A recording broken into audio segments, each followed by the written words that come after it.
Patawid na ang tricycle na yan nang biglang masalpok ng motorsiklo sa Lipa City, Batangas. Nahulog ang tricycle driver habang ang tricycle umikot at bumangga sa kanya. Muntik ring masagasaan ang rider ng motor na nakadapa sa kalsada. Bumaba ang pasahero ng tricycle at humingi ng tulong. Lasing ang rider ng motor ayon sa mga pulis. Nagpapagaling siya at ang tricycle driver sa ospital. Umabot na ng 2.63 billion pesos ang halaga ng pinsala sa agrikultura ng El Nino ayon sa Department of Agriculture. Halos 20 lugar na sa bansa ang nagdeklara ng state of calamity at posible pang madagdagan yan. May report si Tina Panganiban Perez. Sa halip na bangus, hipo na muna ang pararamihin ni Ben sa kanyang palaisdaan sa Dumangas, Iloilo. Dahil kasi sa init, nangamatay ang ilan niyang alagang bangus. Mahina man pagdako nila. Subong kay tiba mo, singkal ang dagat mo, pait. Pait ang lablab, hindi na makakaon mayo. Kung matupan sa kaulan na mayo na ng kaon niya.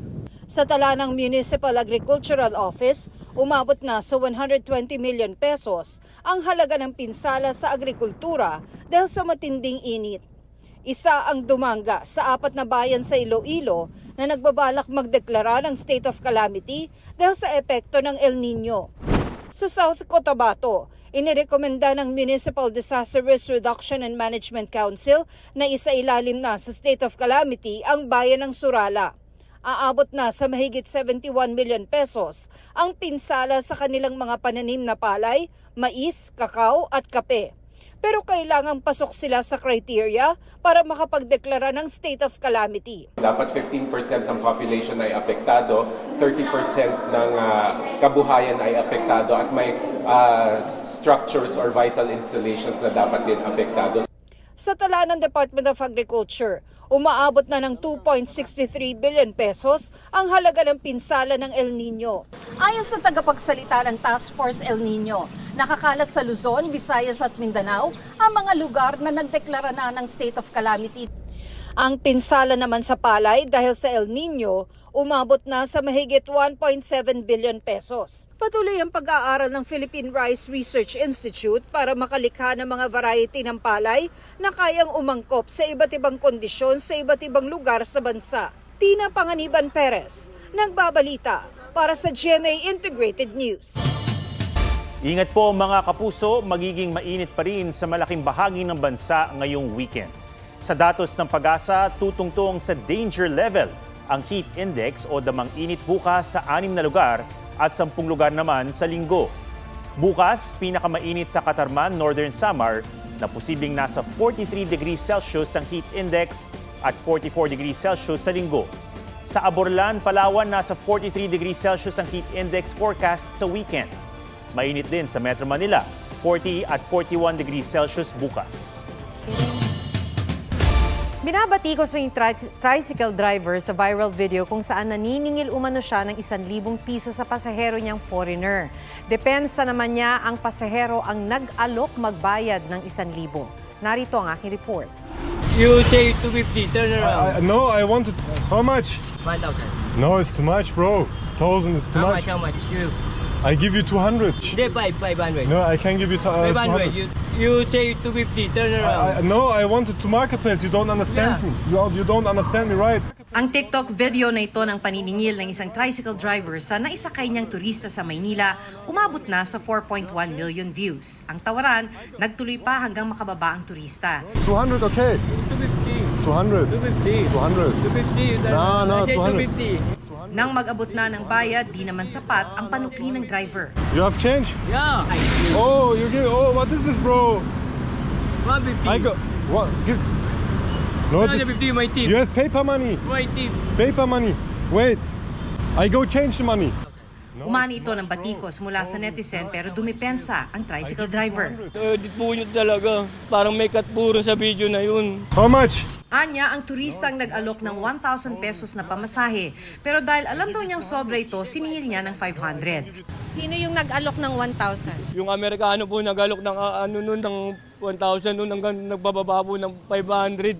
Tapos yung pagbaba niya po, 250 na lang po yung usapan namin talaga noon. Talagang 250 lang po. Bago pa raw makasakay ang turista, nagkasundo na sila sa 250. Hindi ko po isasakay nang wala po kaming usapan yan. Ang tawaran sa video, inakala niya raw na biruan lang at hindi content tungkol sa mga scam. Nasasaktan na ako dahil nasasaktan na yung mga pamilya ko eh. Tapos di na ako makalabas ng bahay. Di ba nahiya na po ako. Naggulat ang ilang barangay chairman sa Binondo lalo't nakabantay raw sila para di ito mangyari sa kanilang lugar. Bagamat may police detachment malapit sa binabaan ng turista, hindi raw ito nag-report. Pinopromote namin Binondo para bumalik yung sigla ng Binondo. Safe talaga dito. Talagang isolated lang talaga yan. Sinusubukan pa naming makuna ng pahayagang uploader ng TikTok video na may account name na Saigin Lost. No, I can give you 200. You say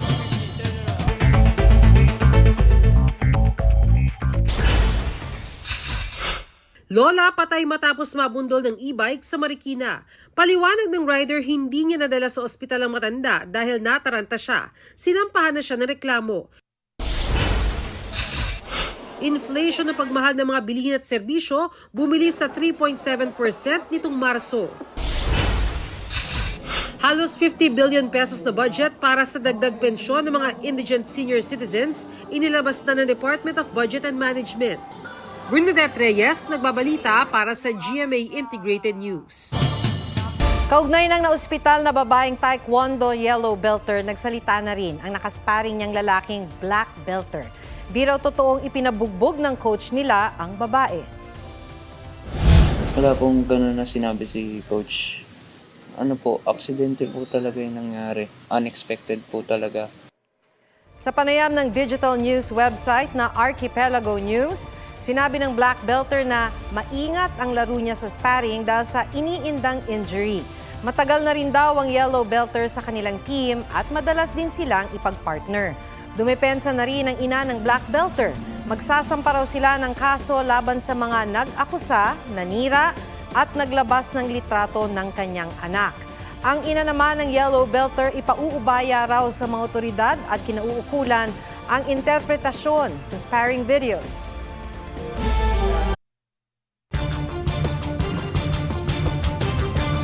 Sumiklab ang malaking sunog sa Santa Cruz, Maynila. Halos mag-zero visibility sa residential at commercial area matapos mabalot ng makapal na usok. Ayon sa Bureau of Fire Protection, nasa 3.7 million pesos ang halaga ng pinsala. May isang nahilo sa hanay ng BFP, isang lalaking sugatan, isang nahirapang huminga at 2 ang nakaramdam ng pagkabalisa dahil sa sunog. Apektado ang nasa 100 residente. Nagkansela ng klase ang katabing Maritime School, inaalam pa ang sanhi ng sunog. Simula bukas, sabay nang mapapanood ang It's Showtime sa GTV at GMA. May report si Nelson Canlas. Are you ready, madlang kapuso? Simula bukas, mapapanood na ang kapamilya noontime show na It's Showtime sa GMA. Makikisaya ang ilang bigating kapuso star sa inaabangang production numbers. Kabilang na sina Jillian Ward, Gabby Garcia, Sanya Lopez, Mikey Quintos, Glyza De Castro, Chanti ng Lapilus, Mark Bautista, Christian Bautista at marami pang iba. Ang It's Showtime host na si Ann Curtis, super excited na. Never in my wildest dreams, inakala ko na mangyayari ang pagkakataon na ito. Looking forward din daw si Ann na makapag-guest sa ilang kapuso shows. Aking kapatid, si Jasmine Curtis. Sana magkatrabaho kami. Alden, Ding Dong, sana magkasama ulit kami. Dennis, Ninong Kim. Ayan na, masaya alam na, Running for Man. season 3. Alam na this. Gusto ko yung kakulitan eh. All set na rin ang 3 Sparkle Love Teams para sa show sa Canada.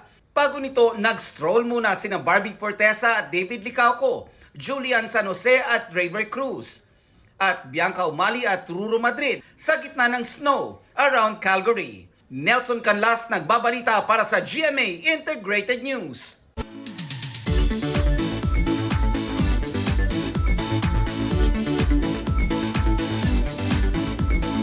Hindi mauubusan ang mapapasyalan sa Soxergen.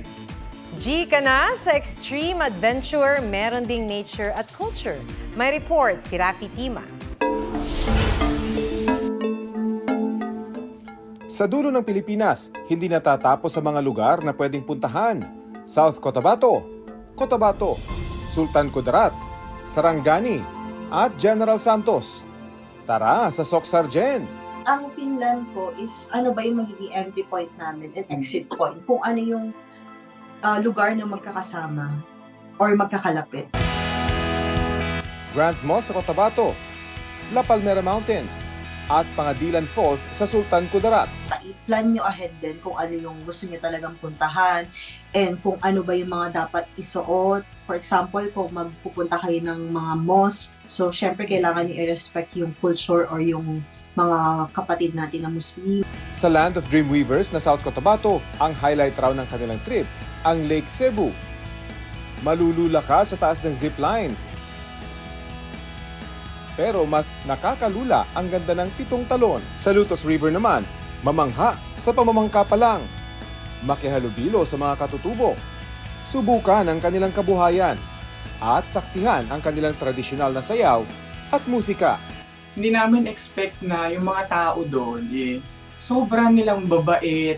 Feel na feel talaga natin. Ano? Parang we're one of the locals. Rafi Tima nagbabalita para sa GMA Integrated News.